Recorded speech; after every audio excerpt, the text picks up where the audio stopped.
And up next is at Devil Vamp says, finally, Big E is the new WWE Champion. Hashtag WWE Raw. Hashtag Tweet the Table. And Tom also at AUC Kata says Big E wins the WWE Championship, and there wasn't a single match that ended in a shitty DQ. By default, that already makes it one of, if not the best, Raws of the year in my book.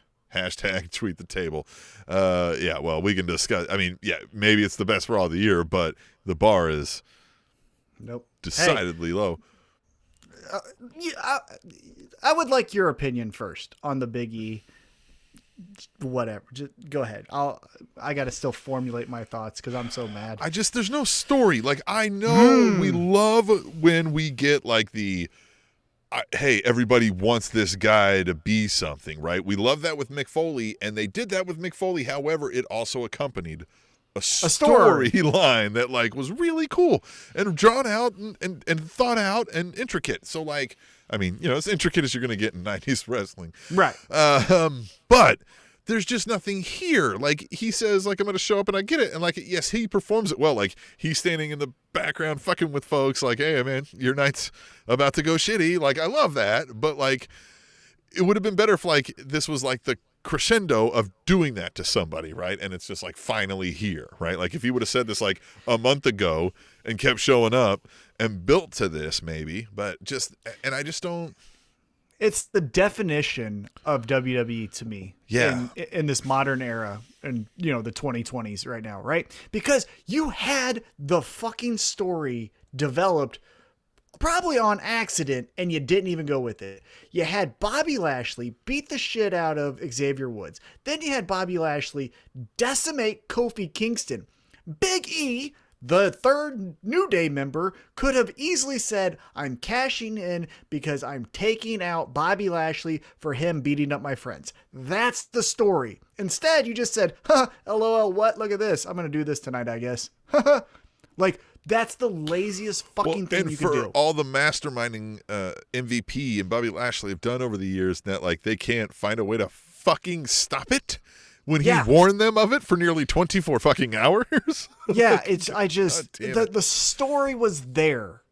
The story was there, and they shot themselves in the foot because they have no idea what they're doing. All they're wanting is, hey, people legitimately like, you know, a Tory, whatever his last name is, right? Like, he's a genuinely like good person. So we're just going to bank on that. Fuck all the other stuff. Why put forth effort when we can just bank on that people like him? Is it a weak attempt to boost morale of their locker room right now? Because like, but here's the thing. Everybody left for not getting a chance. So here, you have a chance. And that was the thing, right? You saw it on Twitter with, you know, Bray Wyatt, who's no longer with the company, saying he's a great guy. Even people in AEW saying how great Big E is. And he is, right? He's a fantastic guy. Friend of the show. He's done interviews on this show, was the nicest fucking guy to us, sat there for the longest, like sat there with us for hours and talked to us all day, like fucking had my kids pose with the pictures, like was cool with us the whole time. Felt like we were fucking friends, you know? Fantastic person. But here's the thing. If that was to boost morale, I don't give a fuck. I'm not in the locker room. I'm a fucking viewer. I want a story. There's no goddamn story. It's insulting to me. That's why they have tried to tell me for years that Big E's a really great guy. And I'm like, yes, he is. I know that. What's the story? What else do we got? Yeah. Like, it was so insulting. When I saw that tweet when he's like, let the cat out of the bag, I'm going to cash in tonight. I didn't even watch. I watched Halloween Baking Championship. I fucking was so aggravated that was the story we were going to tell. Not, hey, I've decided that I'm in the same town that Raw is in tonight, so I'm going to cash in because Bobby Lashley needs this ass-whooping New Day style. Boom. Could have easily said that, but nope. You just chose the lowest common denominator. You fucking knuckle-dragging idiots. Like, I hate them. I hate the storylines in WWE. They're all insulting to our intelligence. Well, they are. It's like a Republican debate. It's so fucking stupid. It's just the dumbest shit you've ever seen in your life. I hate it so much. I remember watching, this might have been 2015, maybe it was the Republican debates prior to the one where Trump was nominated for the first time, right? Like before he actually took the presidency. And there was this governor of Louisiana, I forget what he was, and he was like talking smack on the Democrats, and he was like, look, their second highest running in the polls is an admitted socialist. And they're all like, yuck, yuck, laughing. And then I thought, like, man, that guy got to the closer to the presidency twice than that fucking Louisiana governor ever fucking will. But it's just those Republican debates are fun. Man, that is some torture fun viewing right there. It's just, I'm American. I love bald eagles. I'll get a bald eagle. We're going to get this stuff back on track, back to the way we used to be when things were the way they used to be. Yeah. Fucking Jesus Christ. It's just. Oh, there's a lot of that. There's a lot of that too. Jesus Christ.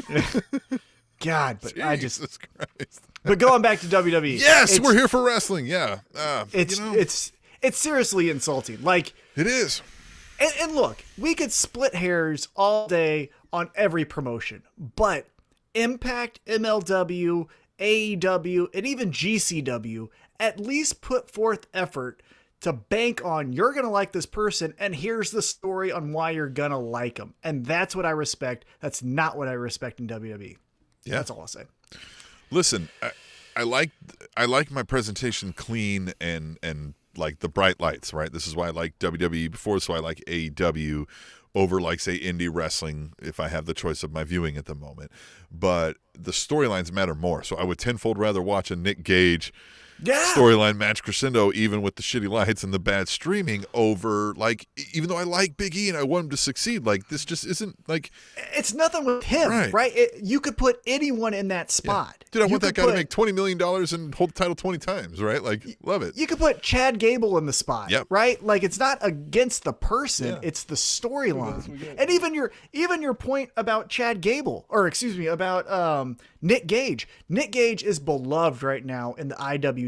We all adore him, right? He's the darling of hardcore wrestling. But there's still a story, right? He was a heavyweight champion. Yes, there's Big Daddy Cool Diesel. Put Big Sexy up in there. Yeah, but like Nick Gage had a story, right? Because he was the champion, and then people love Matt Cardona threatened the GCW fan base. Their way of life. Ricky Shane Page screws over his rival Nick Gage to then get Matt Cardona become the champion. Nick Gage then gets his revenge on Ricky Shane Page and his faction. Then obviously Jon Moxley becomes the champion, and Nick Gage says, I don't care who has the belt is mine. And Jon Moxley this entire time was like, I am really hardcore wrestling. I need to prove it against you. He even says, like, I don't give a shit about your belt. Like, it's just you. I know you want this. That's why I got it. Right. And that's a fucking story. Yeah. That's independent pro wrestling. God damn it. That's one guy. That's probably Brett Lauderdale just sitting in his hotel room each and every city, just talking to the two performers and figuring out the art form with the three of them in mind. Like, yeah. I enjoyed it for the real person who is Big E. I think his name is Tori something. I can't remember his last name. I think Ewing or something like that. I think it's E. Like, it's a lot of E's. Tori Ewing, right? I believe. We don't fact check here, right? But like, I was so happy for that person and his friends. But as a viewer, I literally wanted to break my TV of how insulting it was. So fucking dumb. So fucking dumb. But thanks for your tweet. Remember, use #TweetTheTable on Twitter.